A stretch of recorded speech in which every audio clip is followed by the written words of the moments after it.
this time, I will allow the state to present opening statements. May it please the court. Yes, sir. Counsel. Ladies and gentlemen, it is a serious matter we're here to deal with over the next few days, and you know that. You've been through more dire. You know the nature of the allegations, and you just heard the reading of the indictment. So it's clear what we are here to do is seek to prove beyond a reasonable doubt for you all the elements that were just described in that indictment we just read. We are tasked as the state to prove each of the elements contained in that indictment beyond a reasonable doubt. And we welcome that task. We will present evidence to you regarding each of those elements. In a sense, a lot of what we will have to present to you is to technically and mechanically prove beyond a reasonable doubt each of those elements, down to the county in which this crime happened, the date on or about this crime happened, and the other elements. But I welcome the opportunity now to preview for you not all the evidence that we will present, because it will be voluminous. You will hear from a number of witnesses, many witnesses, about how this crime was committed, the conduct of the defendant before, during, and after commission of this crime. You will hear all of that. You'll hear everything about where the county line is between Somerville County and Routh County. We will work through all of that. And you will decide whether we have met each of those elements on those mechanical parts of the case. But as I begin to preview the evidence for you, understanding what I say is not evidence, we're going to ask you to hear the evidence and let it guide you. But I do want to give you a preview of the core issues that we believe are in the case and what evidence we believe is going to address those issues. Yes, indeed, we believe the evidence is going to establish that in Routh County, on February 2nd, 2013, this defendant intentionally caused the death of Chad Hudson Littlefield, and that this defendant intentionally caused the death of Chris Kyle, and that he did so in the same criminal transaction. We expect to present evidence of all of that. But in the end, we believe the key evidence that's going to guide you is going to guide you on two critical issues. And that is, did he intentionally cause the death of these two men? And when he did so, did he know what he was doing was wrong? Those are the two ultimate issues we're going to ask you to decide. Now, as you learned in voir dire, the burden of proving the first question is on the state. Every element of that indictment we have to prove. The key issue you're going to decide is when he shot these men, was it intentional and knowing causing his death? Did he intentionally and knowingly cause the death of Chad Hudson Littlefield? And did he intentionally and knowingly cause the death of Christopher Kyle? We believe the evidence is going to guide you that way. When you have concluded that, you're then going to decide, as the defense proved to you, that when he did that, when he intentionally caused these men's death, he had a severe mental disease or defect, which caused him to not know that what he was doing was wrong. Now, the Jane preview for you the other day, that is a very, very narrow door that they have to thread in order to convince you that once we have proven to you through our evidence, we think the evidence will guide you to this. Once we have proved that he intentionally or knowingly caused the death of these two men, we have to hold him to that very, very narrow path for him to get away with that murder, those two murders that we will prove. That is a heavy burden to meet that they must meet for him to get away with these murders. So that brings me to we're not going to preview every piece of evidence and every bit of testimony, but I do want to hit some of the important points that are going to be presented about, again, the defendant's conduct before this crime was committed, during the commission of the crime, and following the commission of the crime. Because the good news for you is you are people of common sense. And you get to use that common sense in analyzing those two issues. Did he intentionally cause their death? And when he did so, did he know what he was doing was wrong? Let's work through some of the evidence. And this is information that you shouldn't know at this point. And the evidence is going to step-by-step establish this. On the morning of February 2nd, 2013, Chad Hudson Littlefield, a daddy with a 7-year-old little girl, a son, a husband, and a brother, was having an ordinary Saturday. He planned to go have time out at a shooting sports range with his very best friend, Christopher Scott. My daddy to an 8-year-old little boy and a 6-year-old little girl, a husband, a son, and a brother. They've done this many times before. They were best buddies. And the evidence is going to show you that one of the passions that they had, one of the things they most enjoyed doing together, was befriending and spending time with veterans, people who have served. And they had planned that day to do that with a young man they had yet to meet, the defendant. We expect the evidence to show the defendant served in the Marine Corps for a number of years. We expect the evidence to show that he served in the green zone of Iraq. We expect in the safe zone as an armorer working on guns. He was very familiar with guns. He was a marksman. He knew how to use a gun. And then he also served at sea as a Marine on ships. And then he served in disaster relief in Haiti for him, where he spent time on a ship awaiting service if needed. The job being an armorer, someone who works on guns. And he went down there. He got out of the military, and these men were approached by his mother, would you spend time with him? Would you befriend him? And that was their plan that morning, February 2nd, a Saturday. Two best friends are going to befriend another man and spend time with him doing what men like to do. That is, go out and be men. Shoot guns together, drive an hour and a half to get to a shooting sports range at a very nice lodge in Glenrose of Erath County. They're going to spend time together. The evidence is going to show that that morning the defendant was doing something a little different. The defendant was preparing for his day by smoking cigarettes, smoking dope, and drinking whiskey. They meet up that afternoon. We expect the evidence to show that sometime in the early afternoon, Chris and Chad got together and loaded up in Chris's truck. They loaded up a number of really neat firearms to take to the shooting sports range, spend time shooting, some rifles and some pistols and some revolvers, and they were going to have a good time with this young man and spend time with him. The evidence is going to show they picked him up they left Midlothian where they live, and they drove over to Lancaster, which is a city not too far away where the defendant lived. And they pulled up the driveway, the defendant got in the truck, and off they went. We'll never know what all conversations occurred in that trip. It took about an hour. The trip was about an hour and a half, 2 hours, from Lancaster over to Routh Creek Lodge. Some of you may be familiar with Routh Creek Lodge, which is just across the county line in Somerville County, and then a big part of that is in Erath County. They go there, and it's a nice. You'll get to see pictures of what it's like out at Routh Creek Lodge. People might pay great. Sometimes I don't get to go out there, but we've been out there and we have photographs for you to look at.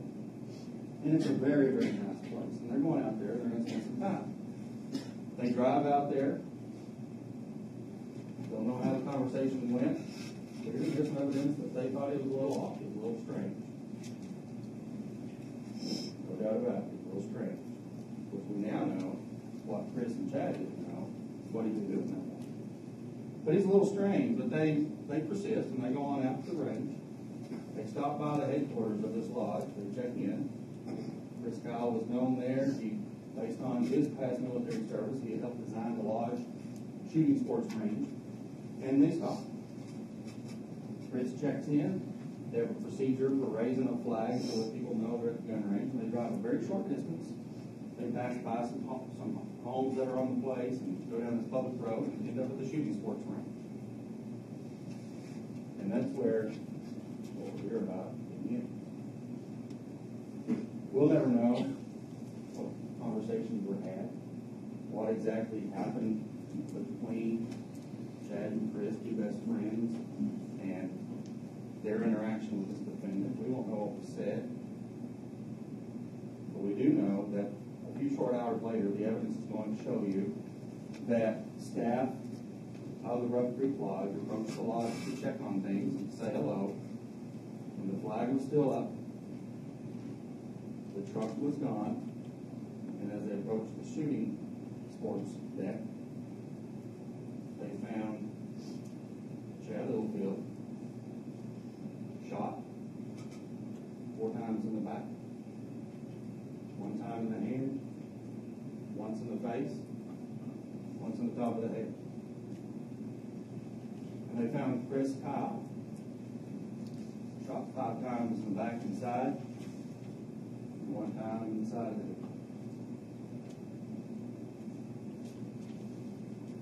The truck was gone, and the defendant was nowhere to be found. We expect the evidence to show that law enforcement from Somerville County and paramedics arrived, and staff from the Routh Creek Lodge heroically tried to save them, but there was no saving them, and they were injured too badly. They would never have made it. As law enforcement from Somerville County arrived, they realized this was actually an ERAF county. So they immediately get the ERAF County law enforcement involved. We get them ERAF County law enforcement, gets the Texas Rangers involved. And as they try to sort through the identification of these 2 men who had been murdered, they figured out the 3rd person was there and the truck was missing, and they began looking for him. We expect the evidence to show that after this man shot these 2 men, he fled. We expect the evidence to show that's good for you. He fled. He shot these 2 men with different guns. Again, the evidence is going to show that he shot Chad Hudson Littlefield 4 times in the back using a 9mm handgun. And it's you're going to hear evidence from firearms folks and law enforcement about how these guns operate. There's a pistol that takes, when you pull the trigger, it's not like a machine gun. It takes every bullet fired, takes a pull of the trigger. So the trigger was pulled 4 times, pumping rounds into his back. Another time in his hand, and 1 time in the face, and 1 time on the top of the head. That was the 9mm gun. The evidence is also going to show that Chris Kyle was shot with a different gun, a .45 caliber pistol. Takes 1 pull of the trigger for each shot. 4 times in the back, 5 times in the back and side, and 1 time in the side of the head. 2 different guns. We expect the evidence to show that later, when the defendant was discovered and caught, he had in his possession a fully loaded 9mm pistol. And forensics is going to show that it was the gun used to kill Chad Littlefield. So, the evidence is also going to show that the .45 that was used to kill Chris Kyle was left on the deck at the shooting sports range right above the head of Chad Littlefield, later bleeding. Before he left, the evidence is going to show the defendant dropped the magazine, the clip, out of the 9mm, and at some point loaded it back up full with 15 rounds of 9mm ammo, put the clip back in, loaded around into the chamber, and took that gun with him when he stole Chris Kyle's truck, the 2008 black Ford F-250. Stuck it down the door. That's his conduct during the crime. The evidence is also going to show a little more conduct during the crime that's important for you to consider, which is we previewed for you that we expect the evidence to show that he shot these two men in the back. The evidence is also going to show there had been some shooting down the range prior to these murders. The evidence is going to show that a .38 special, which you'll be able to see, you'll be able to take a look at these guns and learn how they function. A .38 special cowboy-style revolver where you pull the hammer back and you pull the trigger, and you pull the hammer back and you pull the trigger, called a single-action revolver, had been shot down the range through 2 cycles. In all 6 rounds, we found 11 shell casings. So it had been shot 2 times and it was up on the deck. Beside Chris Kyle's head, where he died, was a .45 long Colt single-action revolver, another old cowboy-style gun, and it had been shot 6 times. One of those you pull the hammer back and you shoot it, and they had targets set up down the range. This gun was found by his head, and in that gun were 6 spent shell casings, used up bullets. He had shot all the bullets out of his gun at the time that he was shot in the back by this defendant. Now, let's set how the crime was committed. The conduct after the crime is very telling as well. We expect the evidence to show that he fled the scene. He stole this 9mm pistol. But the evidence is going to show that Morgan meets the eye when it comes to this pistol. The evidence is going to show that this was a special 9mm pistol because it was the type of pistol issued to U.S. Navy SEALs in the military. It's called a 6-hour 226 Young K-25 for those of you who are interested in guns.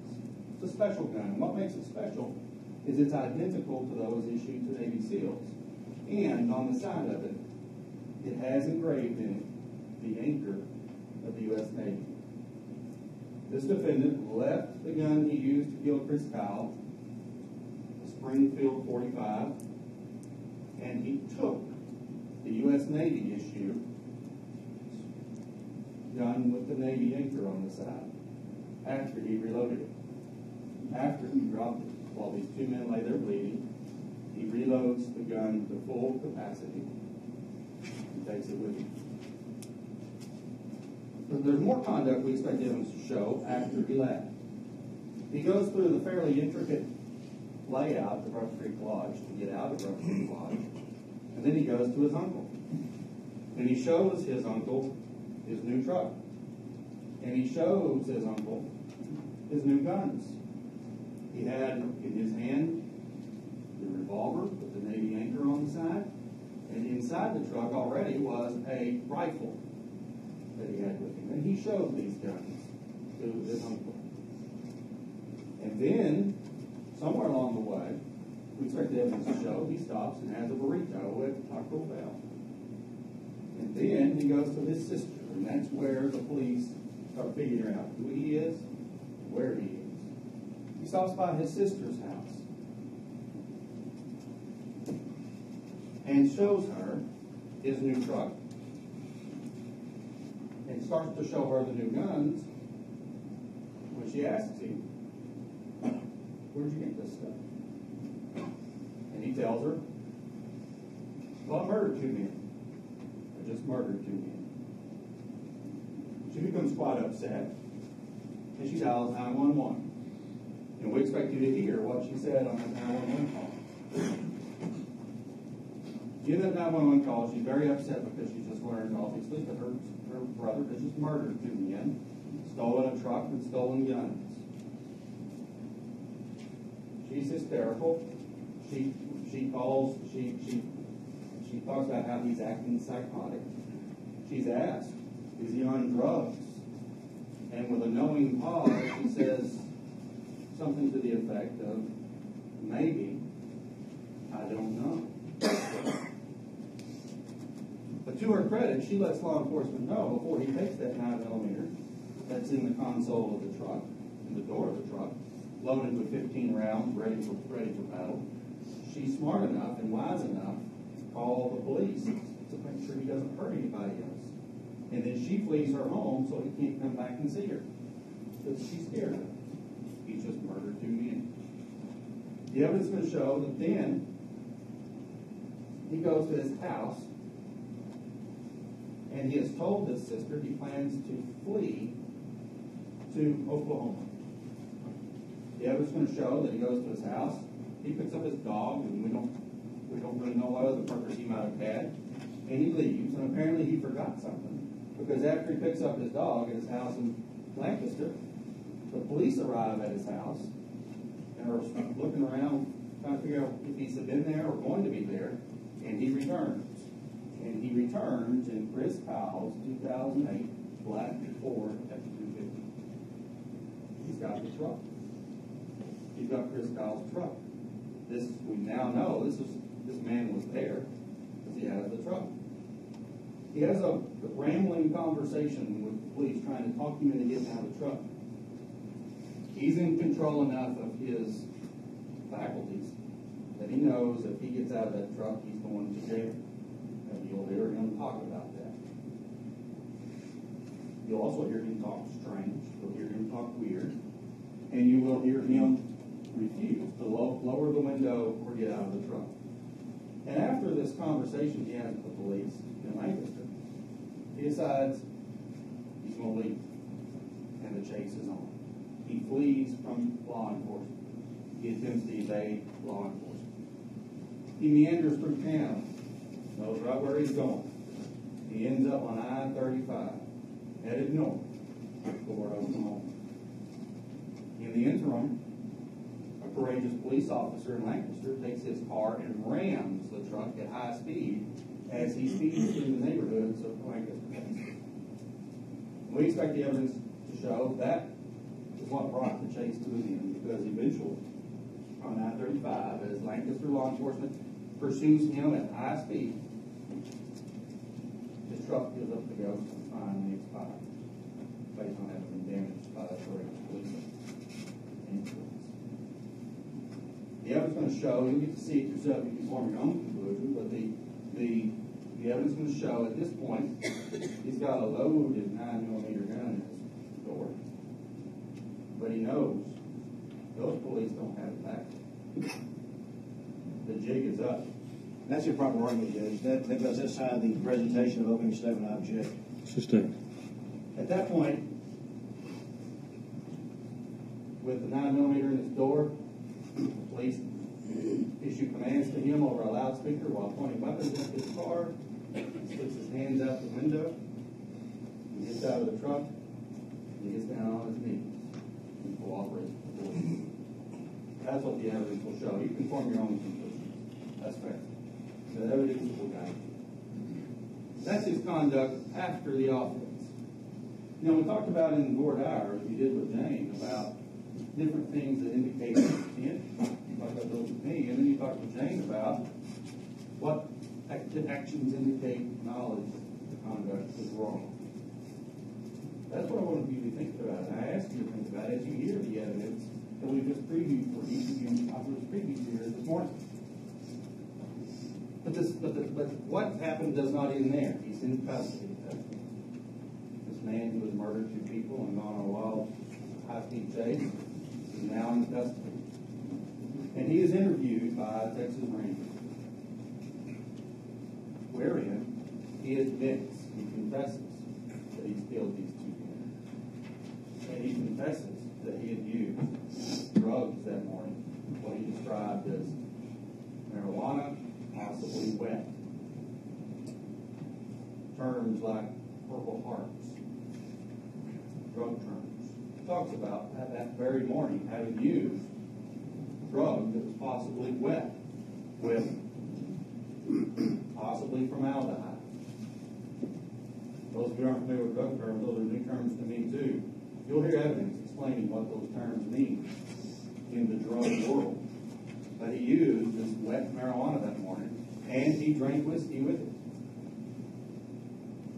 But he admits that he murdered these two men, that he used drugs and alcohol that morning, and that he knew what he was doing was wrong. Now, ladies and gentlemen, I submit to you, once we reach that point in the evidence, that will establish for you all the elements that we have read to you in the indictment, that this man intentionally or knowingly caused the death of Chad Littlefield and Chris Kyle. But we also expect you to hear evidence about other issues as well. So let's go ahead and confront those issues head on. Let's talk about mental illness. You're going to hear the defendant from back then, from February of 2013. You're going to see photos and videos of him from February 2013 that look drastically different from what you see before you here in the courtroom. Side by side, you might not even recognize him. The evidence is going to show you that this man has a history of dealing with various diagnoses of a variety of mental illnesses. You're going to hear words from VA records and expert testimony such as schizophrenia, and PTSD, and psychosis not otherwise specified, and personality disorders, paranoia. You're going to hear these terms as a variety of doctors over the time since this man has been home has had labeled upon him. All those terms have been used in connection with this man at some time, in connection with him getting benefits, financial benefits from the VA, or him being treated by the VA. You're going to hear evidence about all those things. And you're going to hear where a variety of different doctors at the VA, a place called Green Oaks, and experts that may be told to the witness stand have used terms like schizophrenia, PTSD, psychosis not otherwise specified, personality disorder, paranoia. You're going to hear it. They're going to present you testimony from psychologists and psychiatrists that they have brought in to testify. We're going to present you psychiatrists and psychologists testimony. What I ask you to do is listen to both. Listen to both. Once you've listened to both, listen to all the evidence, we're still going to come back to the core issues. Did he intentionally or knowingly cause the death of the father, husband, son, brother, Chad Littlefield? And did he intentionally or knowingly cause the death of the father, husband, son, brother, Chris Kyle? And did he know what he was doing was wrong? And that mental illness issue, we're not concerned, because we can confront that with evidence that this defendant knew what he was doing was wrong. You'll hear all this expert testimony. You're going to hear a variety of terms used. Doctors trying to figure out why is this defendant why he is, and why does he do what he does. Well, let's be real about this. Mental illness does not take away your ability to know right from wrong. Mental illness is... Pardon me, that is actually an argument for closing, and that is improper. Nobody statement, I object. Sustained. I'll ask you to consider, as you hear the evidence, ask the question, does having a mental illness rise to the level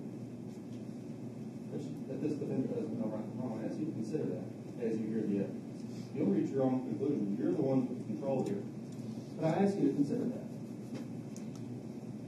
Is it an issue that mentally ill people can't handle themselves?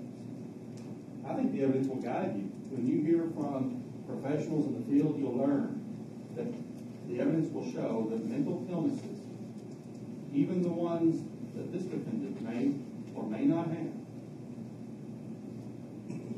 don't deprive people of the ability to be good citizens, to know right from wrong, to obey the law, and at the very least, not murder. We think the evidence is going to guide you there. And that's what we ask you to consider as you hear all of this evidence. Listen to all of it. Listen to their experts. We welcome you listening to their experts. Listen to the testimony about his prior diagnosis, and you'll see. I can assure you, you will see in the video interviews with him, his conduct in the roadside at Lancaster, this man has issues. I think the term used for folks like him is trouble. I think you heard testimony. This is a troubled young man. But always, as you hear that testimony, come back to those two core questions. Did intentionally or knowingly cause the death of these two men? And when he did so, does his conduct before, during, and after, does that show that he knew what he was doing in the wrong? Mr. St. John. Mr. Moore. Mr. Moore? Yes, sir.